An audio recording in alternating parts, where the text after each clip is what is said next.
আসসালামু আলাইকুম। Hello everyone, কেমন আছেন সবাই? আশা করছি সকলেই অনেক, অনেক ভালো আছেন। আমি আলহামদুলিল্লাহ ভালো আছি। এইটা হচ্ছে আমাদের মাদ্রাসাতুন নাহিয়ান আল ইসলামিয়ার আ ১ম শ্রেণী। ১ম শ্রেণীর ক্লাস না এটা? তোমরা 1 এ পড়ো না? হ্যাঁ, 1 এর ক্লাস। বিদ্যুৎ নাই।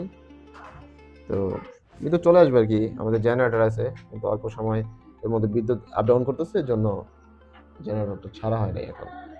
যাই হোক, আমি আসলে যে জন্য ভিডিওটা অন করছি ৩টা বাচ্চা দেখানোর জন্য। এই যে একটা হচ্ছে জুনাইদ, তারপর এদিক থেকে হচ্ছে কি জানি না?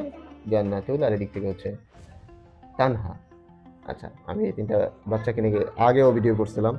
এখন আমি আরো একবার ভিডিও করতেছি। সেটা হচ্ছে ওরা আমাদের মাদ্রাসায় অনেক দূর থেকে আসে।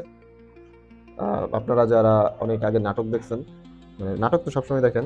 পরিচিত নাটক বা ভাইরাল নাটক যেটা বলি সেটা হচ্ছে শাকিন শারিসুরি। ওরা শাকিন শারিসুরি থেকেই আসে। তোমরা চিনো শাকিন শারিসুরি? তুমি চিনো? কি বলো তো? আচ্ছা, আচ্ছা, কোনটাই বলে না, এটাকে কোথায় বলে? কোথায় যেন থাকে? যাই হোক, ওরা আসলে ঠিক ওইভাবে চিনে না। ওরা যেই জায়গায় থাকে এটাই হচ্ছে মূলত শাকিন শারিসুরি। নাটকের মধ্যে আরকি বলা হয় যে শাকিন শারিসুরি। এত চমৎকার করে নাটকটা বানানো হয় যেটা মানুষের হৃদয়ে এখনো গেঁথে আছে যারা দেখেছেন তাদের। কিন্তু আমার আসলে এটা কনসার্ন না। কনসার্ন হচ্ছে আমি গত বছরও ভিডিও করছিলাম যে রাস্তাটা নিয়ে। এই যে বর্ষাকাল চলে আসছে আর কিছুদিন পরেই ওরা যে রাস্তায় আসা যাওয়া করে সেই রাস্তাটা ডুবে যাবে আরকি। তো কনসার্নের জায়গা হচ্ছে এই রাস্তাটার কাজ যদি হয়ে যায় তাহলে ওদের জন্য অনেক ভালো হয়। ভালো হয় না তোমাদের রাস্তাটা হয়ে গেলে? হ্যাঁ, আমি ইতিমধ্যে যে এই মেয়েটার কাছে বলছি যে আপনাদের ভিডিও করে দেখাবো। এই মেয়েটাকে বলছি যে যখন পানি চলে আসবে পুরো ডুবে যাবে আরকি। তখন যাবো আর ওদের বাসায় খাওয়া-দাওয়া করবো। কি জানি খাবো? মজার ভাত, পান্তা ভাত। পান্তা ভাত খাবো। তুমি খাওয়াবা না আমাকে? আচ্ছা।